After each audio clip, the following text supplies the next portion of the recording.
Bom, meu nome é Renata Palottini. Eu tive várias profissões na vida. Eu fui advogada no começo da minha formatura, portanto, nos anos 50 e 60, até um certo ponto. Depois eu ganhei uma bolsa de estudos para ir para a Europa e fui para a Espanha. A bolsa era para a Espanha, mas era uma bolsa larga, uma bolsa extensa. Eu passei um ano na Espanha. Depois desse ano, que eu fiquei, entre outras coisas, eu fiz uma coisa muito importante, que foi ver todo o teatro que eles passavam naquele tempo. Aquele tempo era tempo de Francisco Franco. Porém, o pessoal que fazia teatro percebeu que não adiantava escrever peças novas falando sobre assuntos novos, porque iriam ser censurados. Então, eles começaram a fazer clássicos espanhóis. E foi uma festa para mim. Eu ia atrás de tudo. Pintava um negócio, eu não pagava, porque eu era aluna da universidade. Então, aí nasceu a minha vontade de me dedicar ao teatro ali, em Madrid, com essa série de montagens clássicas de época, e eram muito bem feitas. Acredito eu que peças de ocasião daquele momento não iriam sair tão bem, mas essas eram a vida deles, a vida passada deles, e eles tinham vocação para isso, os atores, eu quero dizer. Sim. Eles tinham vocação para fazer essa coisa mais histórica mesmo. Então, a partir daí, eu resolvi me dedicar ao teatro, mas nunca deixei de escrever poesia, como eu não deixo até hoje. Quer dizer, praticamente eu virei uma escritora. Quer dizer, então, minha profissão atual é a de escritora. Eu tenho 89 anos. Que mais que você perguntou? Onde você mora? Eu moro em São Paulo. Você quer o endereço? Não precisa. Eu moro em São Paulo. Mas pode falar mais, se quiser, né? Eu nasci em São Paulo, nasci no Bexiga, mas um lugar muito especial do Bexiga era uma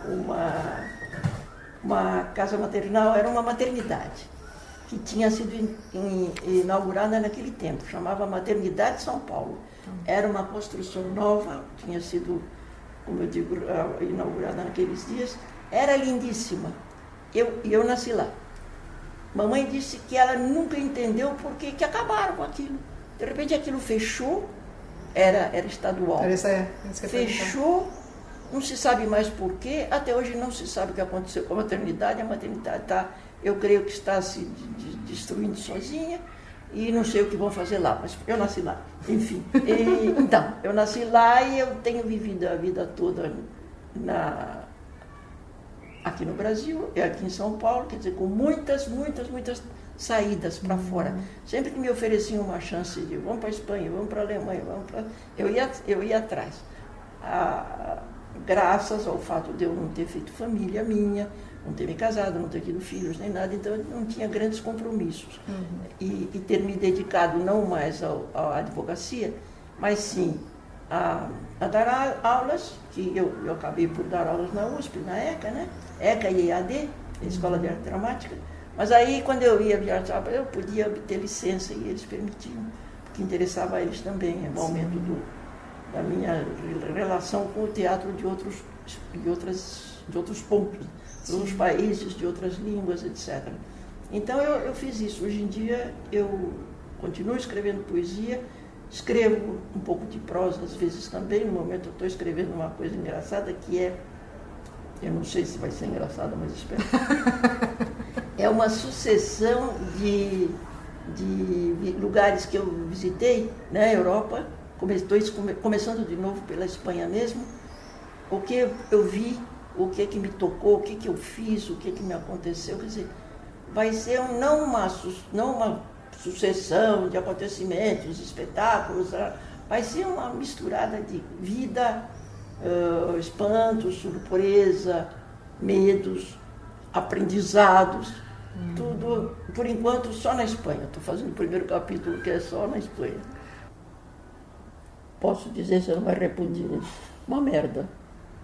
O Brasil hoje em dia está uma merda.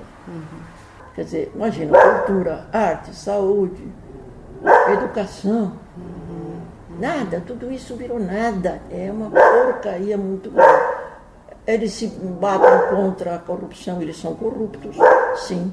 Se não é o pai, é a mãe, são os irmãos, são os filhos, não sei quem, ou são os outros mandados. Sim. Eu acho tudo muito ruim, esse sobretudo, de catolicismo também imperado, né? Que isso não é o catolicismo. Eu não sou católica, mas isso não é o catolicismo como ele existe. Não. Isso não é nem mesmo o cristianismo como ele deve existir. Então está tudo muito ruim, muito ruim. O país está... Eu não sei por que realmente a tese de vamos botar o homem para fora, tal, isso não pega, não sei por que não pega, né? Dilma, né? Por que pegou? Da Dilma pode, né? Da Dilma pode, da dele não pode. É bem interessante. Mas está uma merda, o Brasil está uma merda mesmo. Depois, quando você for escrever isso, você...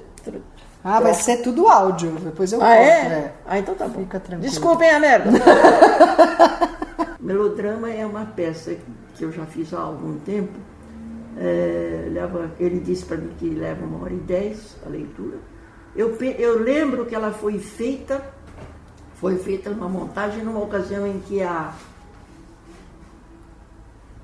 portuguesa, aquela, lembra da portuguesa aquela? Aquela que mandava nas coisas, a Ruth. Ruth Escobar? Ruth Escobar.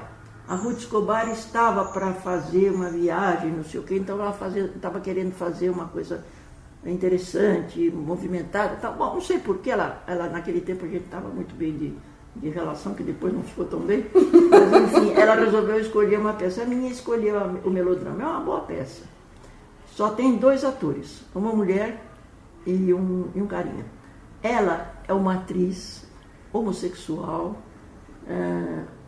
que não tem um grande sucesso no teatro e que está num bar bebendo e esperando.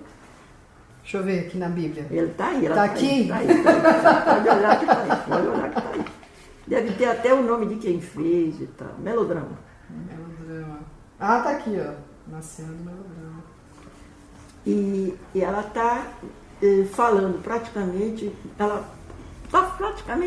Melodrama praticamente é um monólogo, praticamente. Então ela está falando sobre a vida dela, as dificuldades dela, o que ela tem feito, o que ela não tem feito. Não menciona, quase não menciona, só no final muito é que menciona o fato dela ser homossexual. E vai falando sobre as dificuldades, sobre o que ela encontrou, sobre quem fez bem para ela, quem fez mal, o que ela fez, e como é bom ser atriz, e como também tem problemas. É um texto bom, sabe? Quando não é bom, eu digo, mas esse é bom, é um bom texto. E tem um carinha, que é o cara que está tomando do bar. Ele fica atrás do balcão do bar no escuro. E ele só diz para ela de vez em quando, não enche o saco. A única coisa que... Fulano, você não podia fazer favor de me arrumar um pouco mais dessa bebida? Essa mistura está muito ruim. Não, enche o saco. Aí ele parará. Você podia me dar um pouco mais? Me dá a segunda? Não, enche o saco. Provavelmente, as mulheres que escreveram mais... Leila não teria razão para querer escrever nem conhecer o problema. Consuelo também não. Quem mais que poderia ser? Eu, né? Olha, praticamente tudo que eu fiz tem eu. Tem. E fica uma coisa na minha cabeça, Renata, que a gente não responde à altura. Eu tenho a sensação, porque eu não vivi nesse período, mas lendo as peças, estudando sobre os movimentos teatrais, estudantis, que é uma geração que batalhou muito mais. Muito. Os Guarnieri da vida... Politizada, sabe?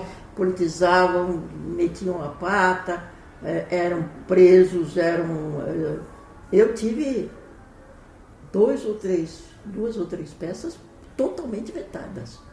Uma delas que eu ganhei um prêmio, não sei aonde, puta de um prêmio, é uma bela peça, que é Enquanto Se Vai Morrer, ela foi proibida de cabo a rabo, quer dizer, não tinha aquela... A Leila ia para Brasília e dizia, corta para eles que tal, vocês cortam aqui, cortam ali, mas deixa passar a peça, não sei o que e tal. E no caso dela, às vezes eles fizeram isso, cortaram um pedaço, deixaram passar. A minha não. Falei, Leila, como se faz? Eles proibiram de ponta a ponta. Eles... Que deu como consequência, inclusive, a serenata. A serenata, exatamente. Né? A serenata, para os meus companheiros, né? Depois eu fiz outras coisas. E aí a gente teve uma fase que a gente se abriu e conseguiu montar as coisas que a gente queria montar, inclusive. Montamos, inclusive, de uma maneira muito precária, mas montamos enquanto se vai morrer, né? Eu tenho que fazer essa pergunta, porque ela fica sempre na minha garganta um pouco, assim, quando a gente vai conversar. Falta coragem de arrostar tudo que pode vir, porque pode vir. É um monte de coisa, prisão, expulsão, mandar as pessoas para fora do Brasil e tal. Eu nunca me lembro do nome certo, mas é isso aí. Pode vir qualquer coisa. Olha, então a outra pergunta é: o que é arte para você e o que significa ser artista? A arte, para mim, hoje em dia, já tanto vivido, eu acho que com o amor foram as duas coisas que justificaram a minha vida. Nada mais justificou a minha vida: propriedade material, dinheiro, sexo. Sexo é bom, mas não é o que justifica a vida da gente. Eu acho que arte e amor, sim, mas pode ser até sem sexo, às vezes não dá, justificam a vida da gente. A minha, pelo menos, justificaram. E essa função, qual é a ação, né? Qual que é a missão aí do artista, da artista? A gente tem que tentar escrever ou fazer a arte da gente, no meu caso é a escrita, o melhor possível, o mais limpo possível, limpo no sentido de sem porcarias misturadas, sem qualquer bobagem que você introduza porque é interessante, não. Puro, limpo, sabe? Tira o que é demais, que você já sabe que é demais, tira. Você tem que fazer o melhor que sai. E se você fizer uma coisa que você disse, que bonito isso, aí no dia seguinte você diz que merda. Aí você faz assim, com toda a coragem e joga fora. Não pode, você não pode fazer mesuras com você mesma, você não pode se permitir nada. Não é bom, joga fora. Agora, se você acha que é bom, então está respeitado. Se o poeta escreveu uma coisa e todo mundo acha uma merda e ele acha bom, é dele. Ele é que tem que responder, ele é que é o dono daquilo. Então, na medida em que ele é o dono, que ele é o que faz, que ele é o que conserva, a gente conserva, guarda e tal, ele está justificado, a existência dele está justificada. A minha existência, por exemplo, se justifica pelo amor que eu tive e recebi e pelas coisas que eu criei. Só isso. O resto, e os meus cachorrinhos. Então, o que é liberdade para você? Liberdade é, primeiro, uma coisa que você se concede a si mesma, quando você, aos anos, se diz: eu vou ter que dizer que eu sou lésbica, eu vou ter que dizer que eu sou homossexual. E aí você vai assim dizendo, até que um dia, eu já tinha 70 e poucos anos, eu acho que foi quando o Abujamra me disse: mas Renata, o que você faz, que você não se casou, que você não tem filho? E ele fez de propósito, ele era muito sem vergonha, o Abujamra.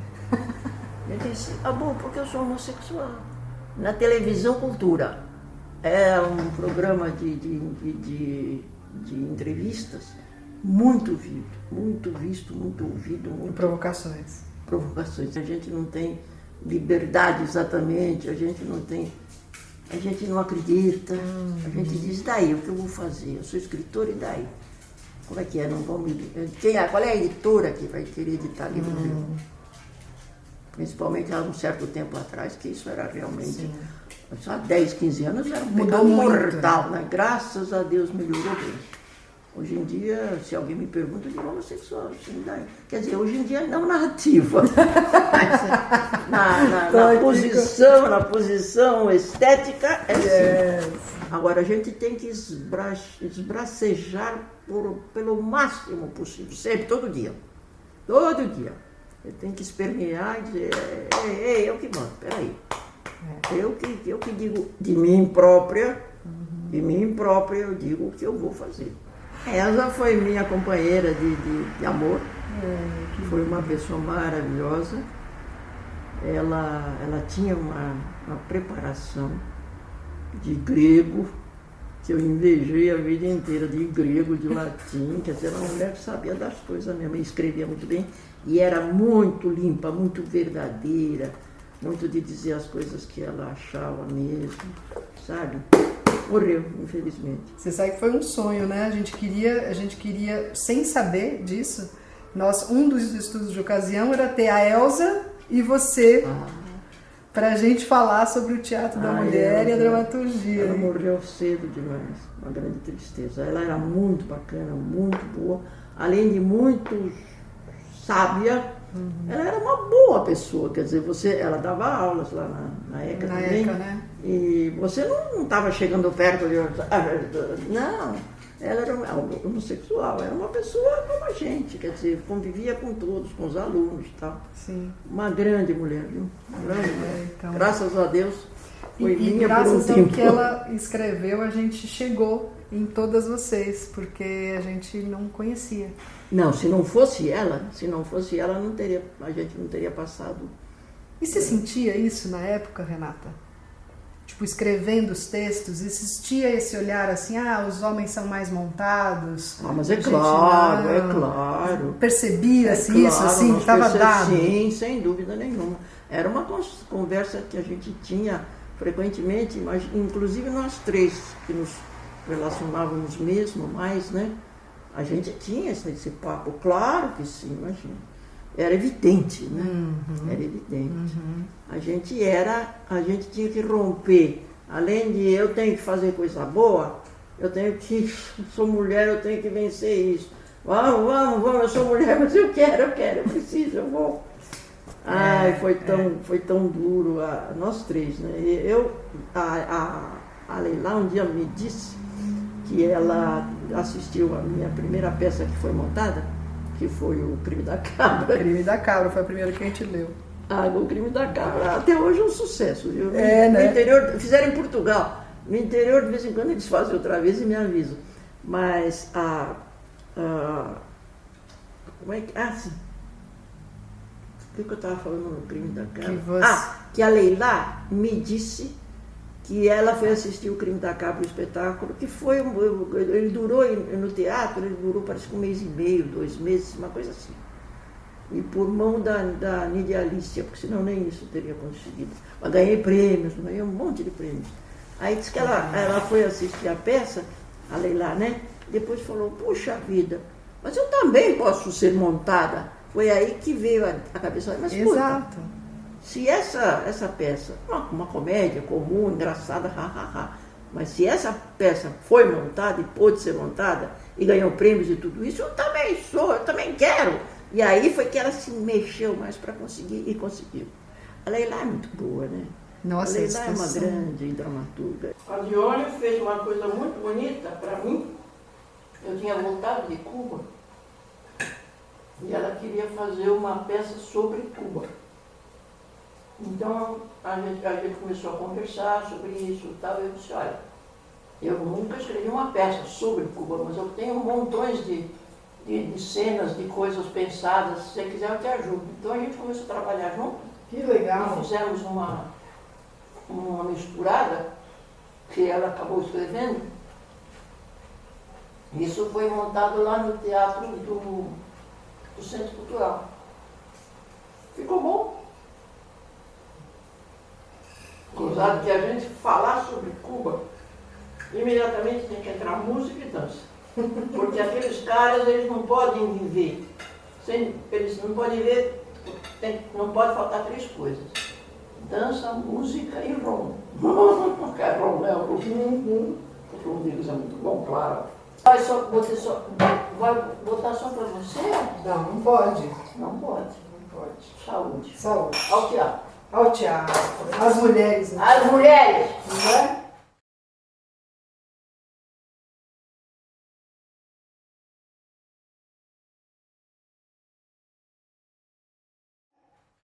É uma obrigação, sim, é uma tarefa.